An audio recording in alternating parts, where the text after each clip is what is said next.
I have to say, can I get a hell yeah for that backpack right there? Next up, I want to introduce a man who has been a real steadfast, committed ally. I think it's time to get new batteries in the mic.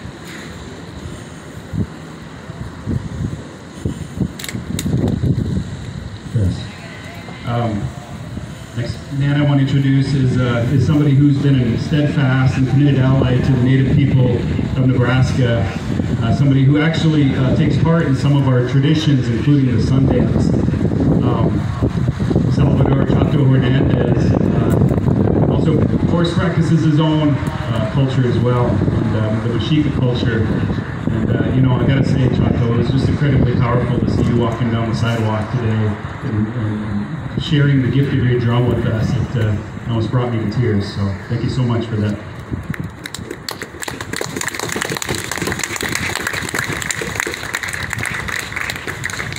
Good evening. There's so many powerful words that have been said today, so many powerful messages. But you know, one of the things that I want to do is offer a song. I sang it earlier at the park when we started, but there's more people here, so I want to sing it again. This is a song, just like they did earlier in our culture too. The songs are really important, and so I want to share this song for you all.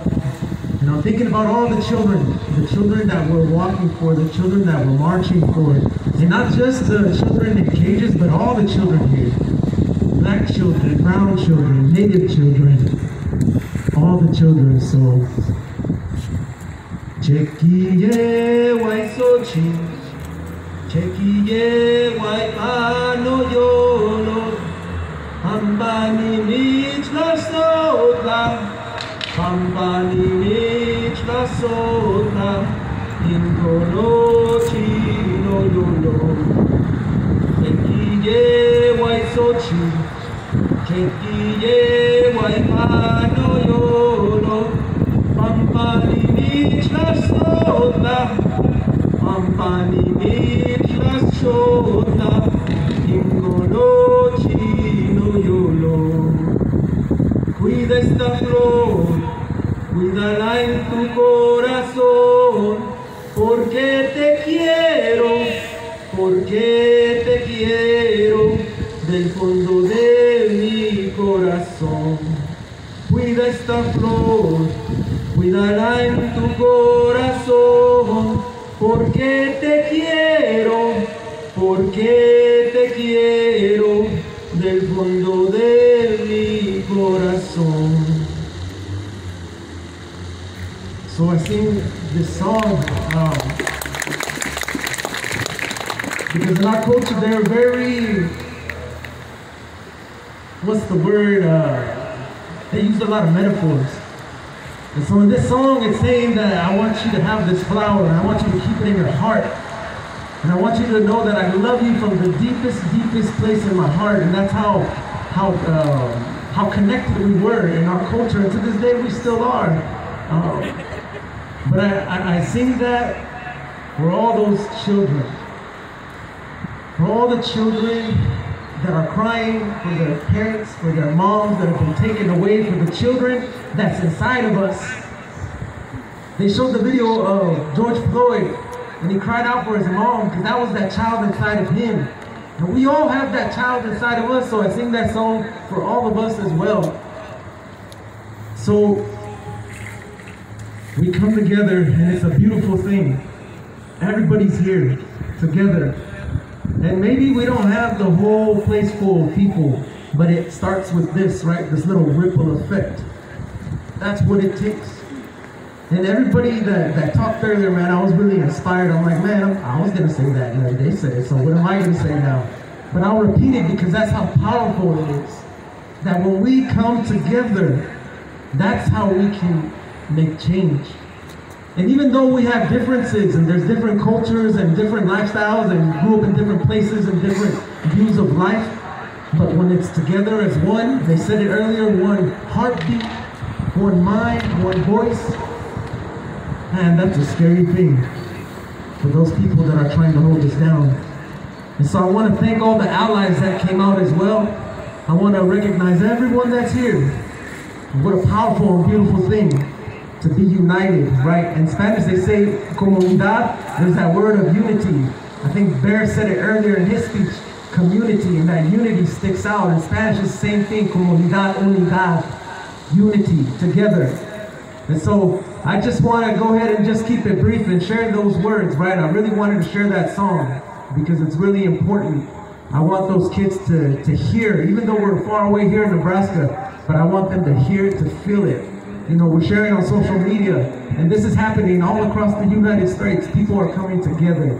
And so we're going to cause this ripple effect, and it's going to keep going. And we're going to be in Omaha, and we're going to be here in Lincoln. And you know what? If they call me out and say, hey, we need your help in Grand Island, guess what? I'm going to go, and we're going to take the drum. Because as long as the drum goes, that heartbeat goes, we're still going to be alive. When you hear the concha, the shell, the atecocoli blowing, that noise and what it's saying is calling for all the ancestors to be with us together. So that's what we're doing, and this is just the beginning. We're going to keep staying united. So I want to thank you all for being here. Ometeo.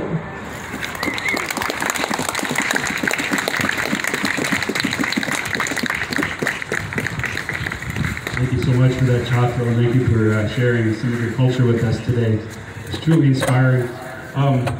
Next person I'm going to introduce is somebody I got to meet a little more last night. We actually had a camp out at the Lincoln Indian Center and had a really great time. You know, we put up a teepee in the dark, which was just about impossible.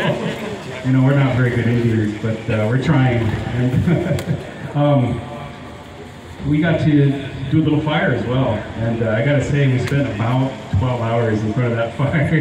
Dominique was our kind of firebug fanning the flames, so I want to give her a chance to fan the flames here as well. Thank you so much, Dominique. Howdy, y'all. How y'all doing today? Oh, all right. So, as Kevin said, my name is Dominique. I am one of the most known organizers in Lincoln for right now, and I will say it that way because I work with Community Coalition, I talk to Pro-Black, I work with Lakota, I'm actually one of the co-founders of Black Leaders Movement, so yeah. There's a lot of things I could say up here, and I'm going to just sum it down to a couple things. As someone who experiences racism almost daily, let me say just this. While I don't agree with the need for hate and violence, natural human behavior shows, sorry y'all, I have a piece of gum in my mouth, so it wasn't working out. And fuck these rickets. Cool. Natural human behavior shows that after someone is extremely tired of being the bigger person in the room, they will eventually break down and become angry. After being angry so long, they do become violent. People of color have always tried to be rational, be the bigger person, so we don't look like monkeys and gorillas because of fear. The fear of being killed or thrown in jail for lashing out, which our white counterparts can and will not be effective. But seeing as how we are being killed for just being alive, what's the point of confining anymore? What's the point of being nice? My people, the indigenous people, and the people of America who've been here before, including our South American natives, have done nothing but be peaceful for years, for decades, for centuries. 460 years for our black brothers and sisters brought from a foreign country. Longer than that for our indigenous brothers and sisters who were already here.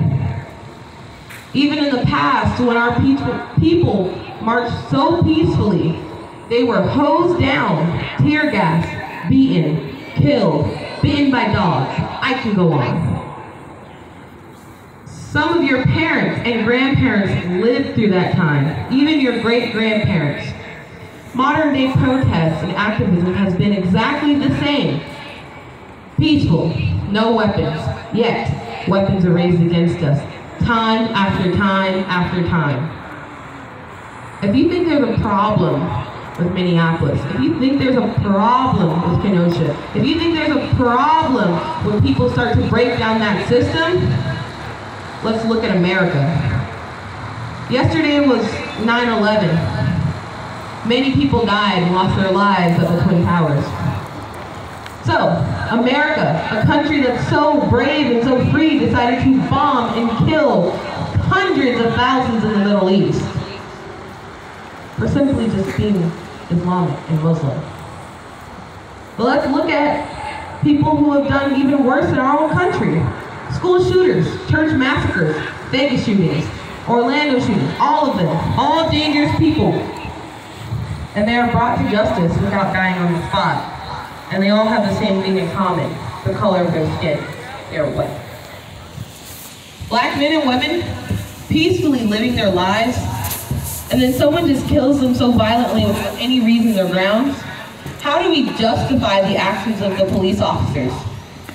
And not only George Floyd, but hundreds of other black people that have been killed by law enforcement and people who think they are above the law.